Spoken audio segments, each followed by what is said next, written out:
Hello, Facebook. Welcome to this is the last session of this round of the Social Vision conferences. Thank you so much if you joined one panel or if you joined all the panels. We had a great time learning together. We're very excited for this last talk. I'm particularly excited for this. I'll just read the description of our final speaker. Moshe Idel is the Emeritus Max Cooper Professor in Jewish Thought at the Hebrew University, Jerusalem, and a senior researcher at the Shalom Hartman Institute. I'm just going to pass it over with no further ado. Please remember, everyone on the Zoom, that there's a Q&A section, so you can write down your questions in there, and we can ask Moshe those afterwards. And then also for people who are on the Zoom, we'll be having a little get together after the session ends in a breakout room. So please join us for that. And I have been instructed to say, Philip Wexler gives you a warm hello, Professor Idel. And with that, I'll just hand it over. So please take it away.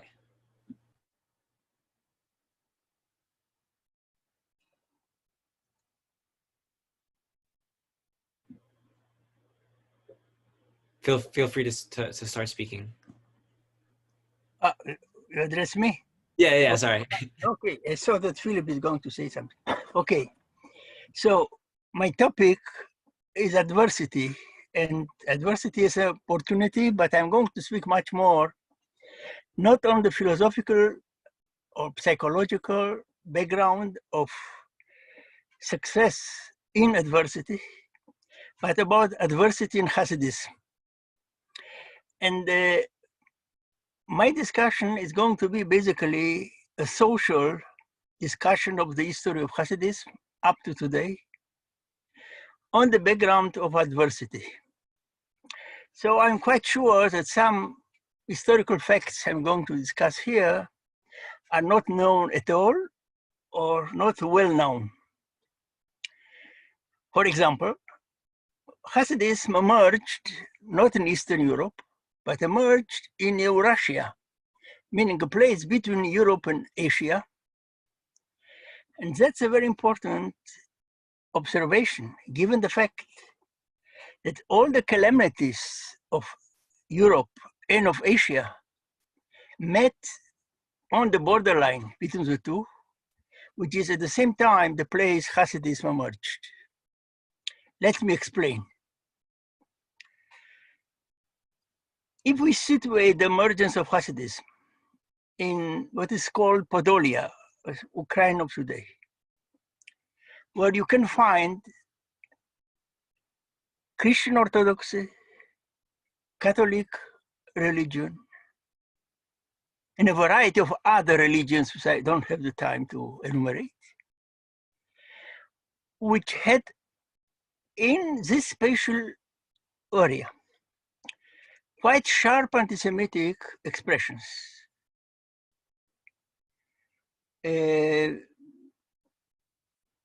Some 100 years before Hasidism, we had terrible experiences of 1648.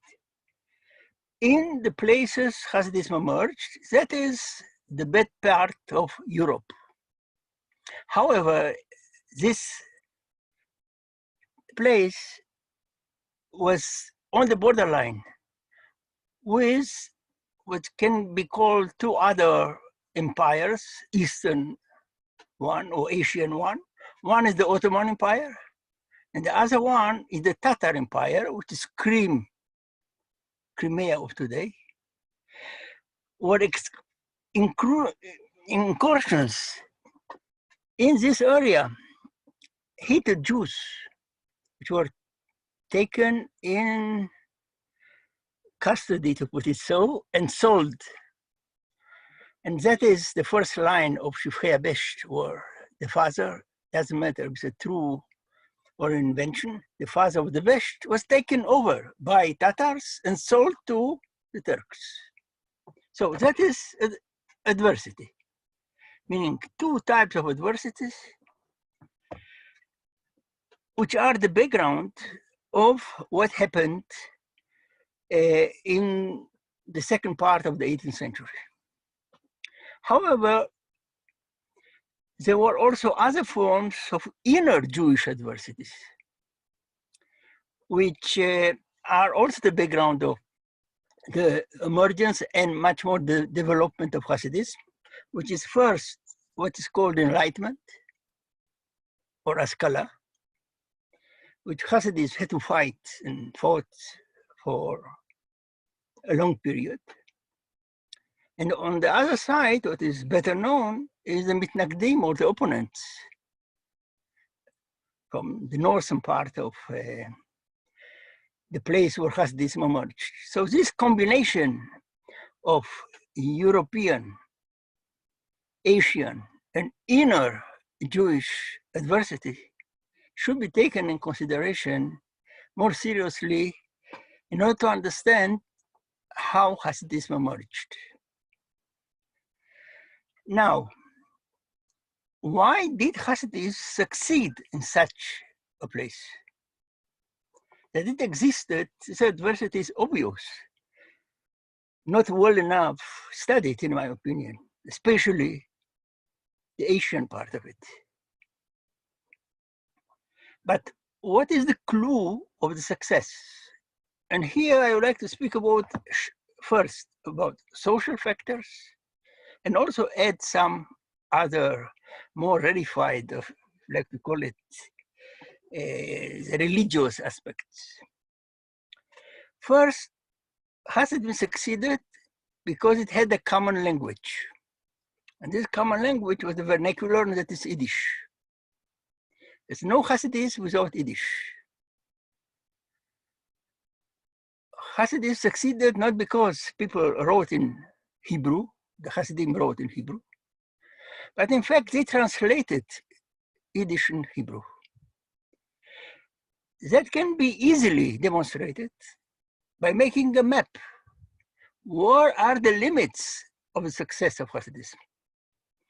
And the limits of the success of Hasidism are simply the Ashkenazi parts of Europe where Yiddish was the vernacular.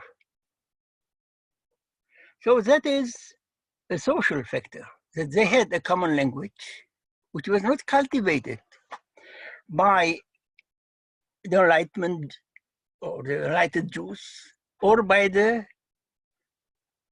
mitnagdim. There was something cohesive. It was impossible to attract people because the vernacular was the clue for Hasidic missionary practices. When you see in Hasidic writings that the tzaddikim or the rabbis are preaching, they were preaching in Yiddish and not in Hebrew, because Hebrew, no one will understand them. The fact that it was preserved in Hebrew, that is a transformation, but that is not the clue of the success. Other factor of overcoming the adversity in this area is the creation of small communities. I'm thinking before the emergence of the courts or the tzaddikim. That is the shtibel, meaning people had in common a certain place, they could pray together in their spatial way, much longer, much later, much louder. And that created the core of the communities. What emerged a little bit later is the role played by the tzaddikim or the charismatic leaders who were able to attract people from a specific area. Hasidism didn't emerge as one movement. It emerged as a series of communities called Hasidim. But in fact, they were Hasidim of a certain tzaddik. That is a social development. earlier Judaism didn't have something like that. The local leader who is at the same time a spiritual mentor, a magician, an advisor. And that is the issue of local leadership, which created the possibility of having a continuous contact with the source of authority, which knew much more, and he could lead the poor Jews, and we're speaking about a very poor area, from economical point of view and also from Jewish learning point of view. So the tzaddikim were able to create the core of the community and continue the life of community for a longer period. And I would like not to avoid the religious values that were also very important, but I would like not to emphasize it too much because I don't have the time. But I shall mention that the emphasis on love, optimism, togetherness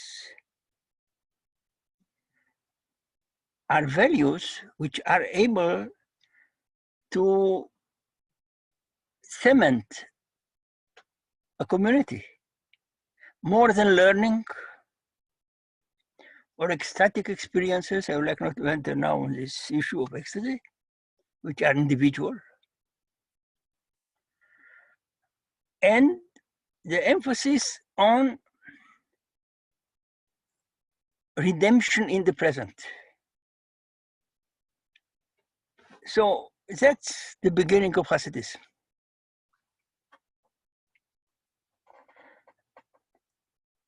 What happened in the 19th century? Hasidism turned from a series of small communities, which were in their majority rural, on small towns. Hasidism started to enter now urban centers and create urban centers. And we can speak about the 19th century as the first most important inroad into larger Jewish population, incomparably more than what we know in the 18th century. I would like to emphasize very much this factor. Hasidism, to a great extent, conquered a part of what is called Eastern Europe. That is an achievement which was hard to predict. In a religious structure centered around learning, writing, a lot of sophisticated discussions on halacha, which were part and part of Jewish tradition for several centuries. In the 19th century, Hasidism is able actually to attract a much greater amount of adherents, Hasidim, than someone could predict. By the end of the century and the beginning of the 20th century, we can speak about many tens of thousands of Hasidim. It was not the majority, but it was nevertheless a great inroad into Jewish population, which reorganized Jewish life, which was poor or disoriented in a variety of significant for those Jews ways of life.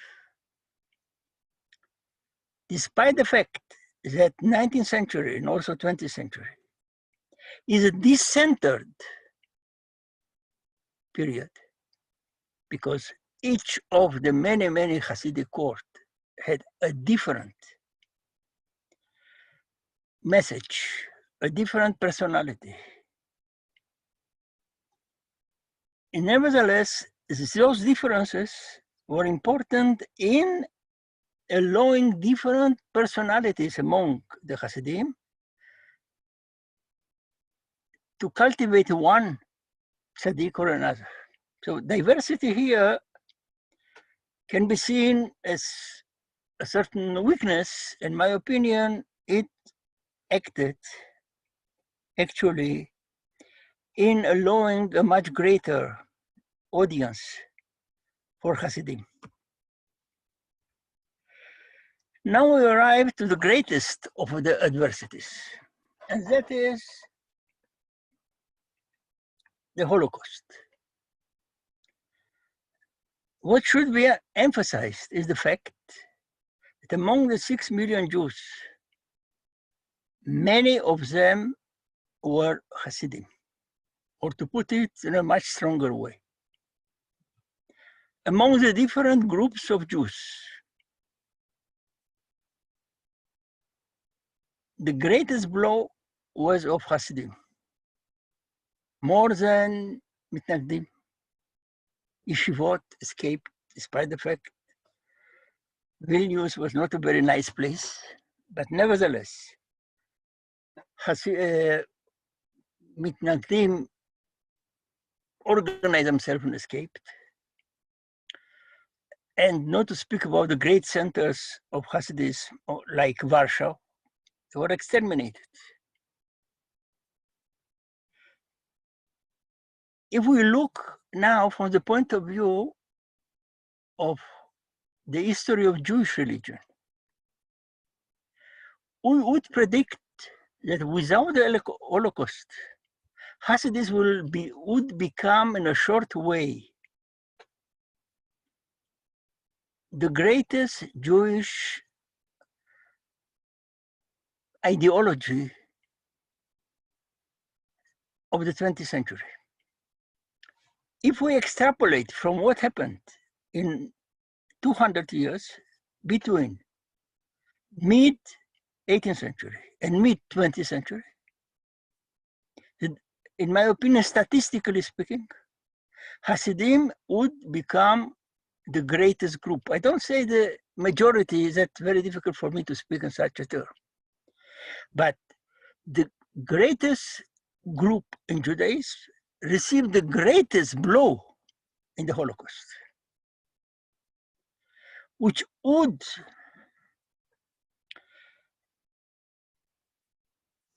invite some form of reaction of despair,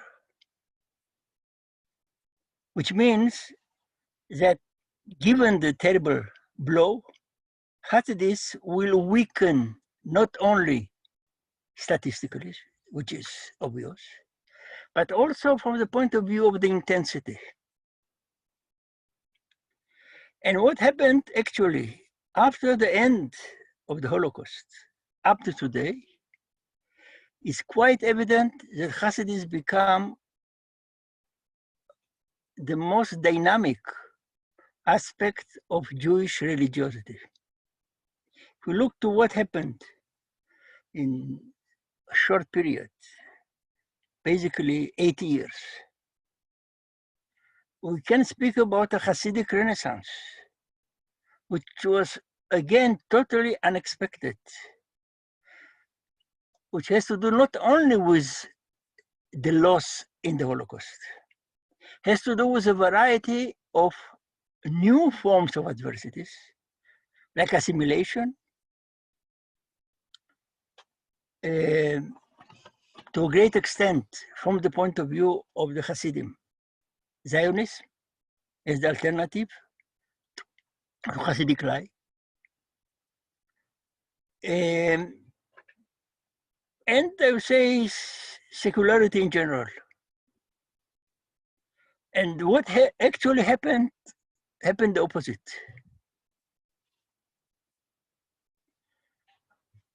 I would say again that the revival of Hasidic movements, almost all the Hasidic movements, is again unexpected, which rather reinforce my earlier observation that without the Holocaust, Hasidism would become the greatest movement in Judaism. If we extrapolate from what happened after the Holocaust, and if we extrapolate what happened between 1750 to 1940, those true extrapolations reinforce my point that Hasidism could become, and it's still an open question, if it's going to become, the most important religious movement in Judaism. Which means the reorganization of the survivors in new centers, United States, Israel, Western Europe, no more, Eastern Europe, is again unexpected. And while lecturing on those issues in the last years, I could bring very easy examples of Rabbi Schneerson in the United States, the special status, or the growing impact of Hasidic courts on what happens in Israeli politics. It's a very, very easy exercise. So we see again a new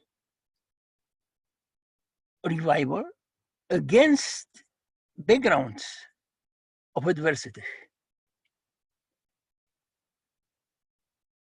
Hasidism, by and large, was either anti-Zionist or neutral, and only exceptions in Hasidism are pro-Zionist, like the Rishon Sadiguras, for example, or it was once. Now it's not so not so clear. So what happens is that despite adversity, we can see a reorganization, which is a social factor, which is able to give meaning either by separation from the external world, new restrictions, like Gur, for example, or Satmar, or by an openness toward the other world, like Chabad. There are different ways of activities, but nevertheless, it's quite evident that despite the terrible blow of the Holocaust, Hasidism in its different forms reorganized themselves, were able to efficiently counteract other tendencies which are very, very strong in the backgrounds of the Hasidic communities. One of the way of understanding this success is a pun which is found in Midrash already, but was utilized also by Rabbi Schneerson, that this world is basically good, including the Geula, which should be repaired just by inserting an Aleph in Geula, which means Geula, which transforming exile into redemption. This form of optimistic approach allowed activism, which was very important in Hasidism from the very beginning, including the best, with few exceptions, like Kotsk, for example. But those are marginal examples. In order not to give the impression that I am making now Hasidic propaganda, let me address now something which is much more recent and much more acute, and that is the Hasidic response to pandemia. Here I see actually the shortcomings of some of the elements which ensured the success of Hasidism. The importance of togetherness, as I mentioned earlier, does not allow fulfilling the restrictions in the new era.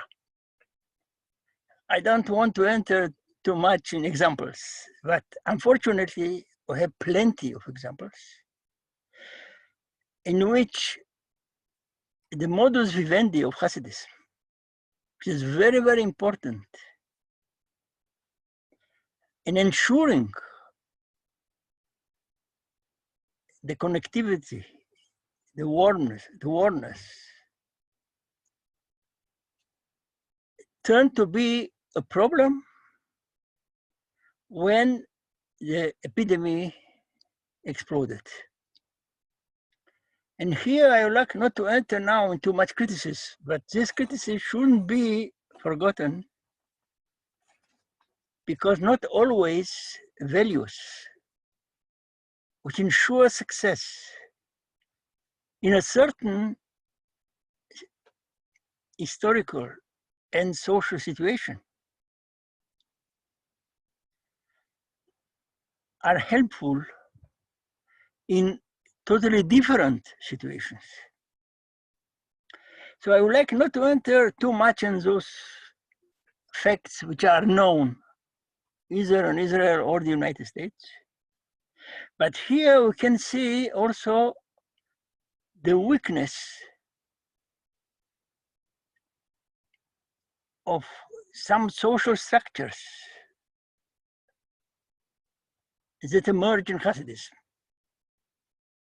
For example, very recent, and that's very, very recent, those days,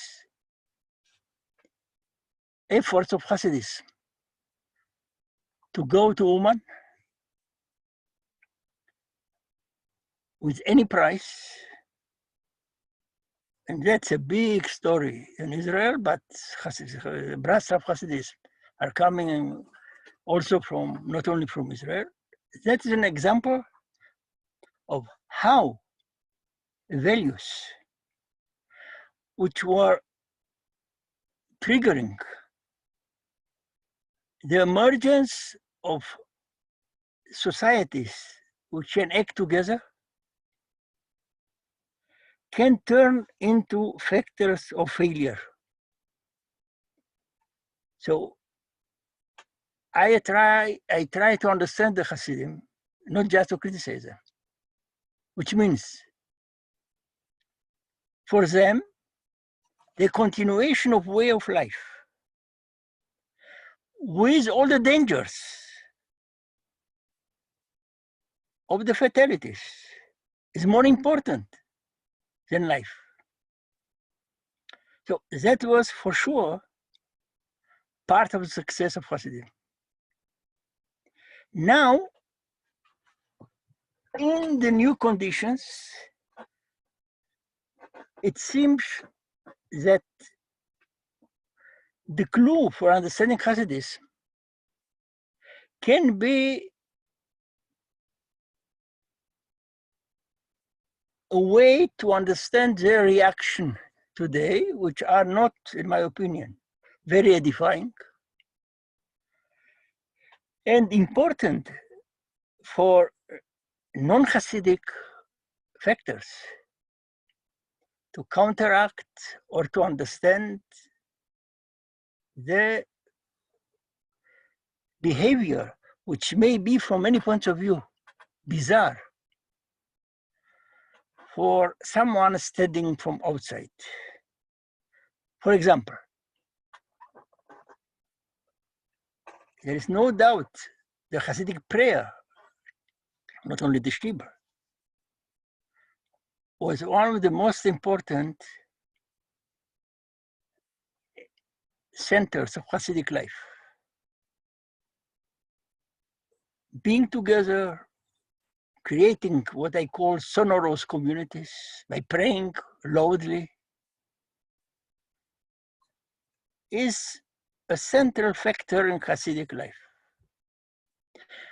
To renounce to it because of some external regulations, which attempt to save lives, which is for them not evident that it works, was to renounce to the identity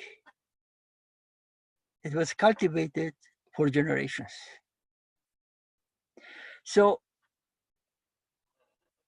while attempting to look at the history of religious history of Judaism and emphasize the role of Hasidism in reorganizing Jewish life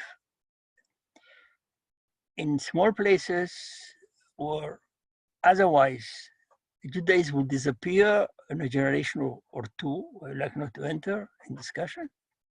There's no doubt Hasidism created a new approach to reality and to society.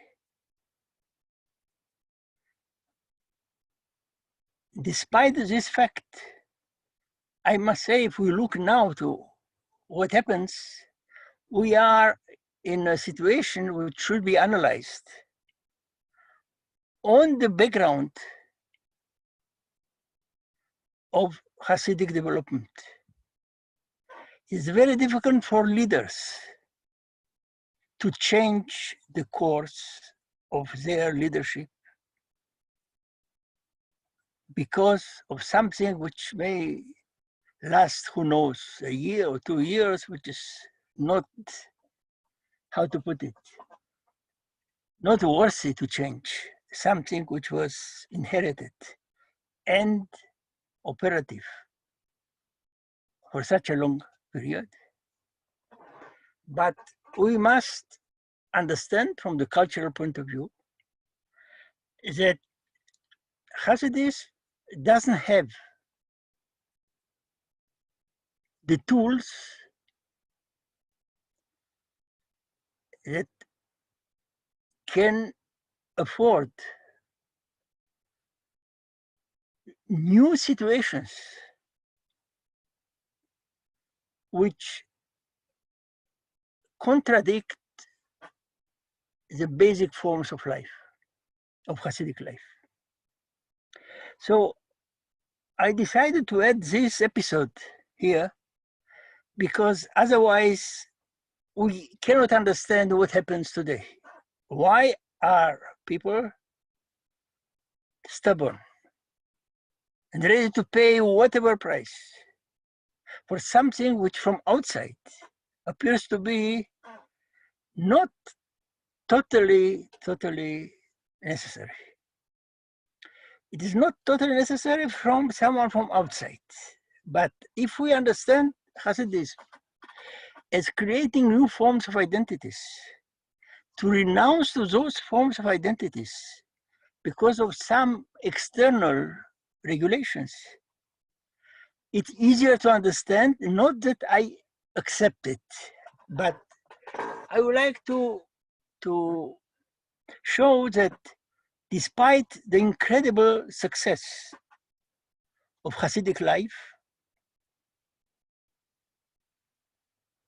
politically, socially, economically, and for sure religiously, there are elements which are problematic, not in a modern time, but in state of emergencies. I would like not to enter in criticism of the reaction of Hasidim to the Holocaust, which is a very, very, very difficult question. But it's again part of the strong optimistic approach, which in normal life gives a lot of meaning and encourage action, while in certain moments, this optimism can be detrimental from the point of view of the Hasidim themselves. The fact that they don't want to renounce is not that exactly they don't understand. I assume many of them don't understand. But my assumption is that the rabbis of tzaddikim understand a little bit more. But their calculation is different than the more general calculation. That the life of the individual is more important than anything else. But if you look to the importance of a continuous religious life of a certain style, and if you believe that to disrupt it in a significant way is more important than the identity, maybe the majority of the rabbis, Hasidic rabbis, their calculation is evident that it's more important to continue prayer and study together rather than save some lives. I'm sorry. Okay, so look, I attempted to give you a social vision of Hasidism and not a mystical vision of Hasidism. Because the mystical vision of Hasidism is basically another phenomenon of the few tzaddikim, not of the vast majority, which are interested much more in togetherness, warmth, prayer together. And I attempted to avoid as much as I could dealing with what is called values. My interest is much more in this part, but this part explains only some phenomena in Hasidism, while what I attempted to do here is to point out the social aspect of something which is a movement and should be treated as a movement with questions related to a movement and not to a certain form of mysticism alone. Not that I attempt to minimize the mystical part. The mystical part is, how to put it, essential for scholars of Jewish mysticism. Is much less for the history of Hasidism. So I assume that you'll have a lot of questions, and I would like not to enter if you have questions about what I said and not what I didn't say. It'll be more helpful, in my opinion. Thank you. Thank you so much. That was amazing. I loved listening to that. We only have a few minutes left for questions. Please put them into the Q&A section. And if we don't get to them right now, I am right now putting in the chat a breakout room that we'll go to after the session concludes, where we can continue this conversation. But please, if anyone has any questions, to put them in the Q&A chat, and we can try to get to one or two before in the next 4 minutes. So if you write them in, then I can read them out to Professor Idel. One question is, what do you see as, in light of the book Social Vision, what do you see as the future of society, whether that be like how these ideas can affect society going forwards, and I think more broadly than just the Hasidic community, if at all? First, what seems to me to be important in the development of Hasidism in second part of the 20th century and today is the fact that Hasidism became much more organized globally and much more reflective intellectually. That is not found before. Before, the groups were ad hoc in a certain geographical area, while the rabbis were speaking about the love of Israel in general. There's no doubt. Their major activity was very local and very reactive to what happened in the immediate surrounding. What happens in the 20th century, because of a variety of reasons, and especially in Chabad, there is an organization and there is a reflection. Two parts of the same of the coin, but nevertheless should be emphasized. That is a clue for success. I don't know about future, anything. I'm speaking only about what scarcely I know. The success is built on to organize. To organize is not just to write a book, but to send people messages, great, how to put it, events. That is for sure unparalleled before, totally unparalleled. Those social factors are crucial for what I call the open way of reaction. One way to succeed is to close yourself. And we cannot deny that Chabad is not the biggest Hasidic movement. But for what I see and I don't attempt to, to predict anything, organizational reflection based on Hasidic values like optimism and a vision of reality, which is in a way or another considered to be divine. This is a prescription which is not needed from me because it already exists. I attempt to say that here is one of the clues for a viable future. Future is going to be also in some other forms of Hasidism which are not organized. For example, Bratslav is not organized. Right. Despite the hundreds of airplanes going there, that's not an organization. For sure, not reflective. So I don't attempt to say now that here I have a clue and anything else does not work. In my opinion, Bratslav is a major exception that doesn't cultivate organization, but very small groups and not reflection.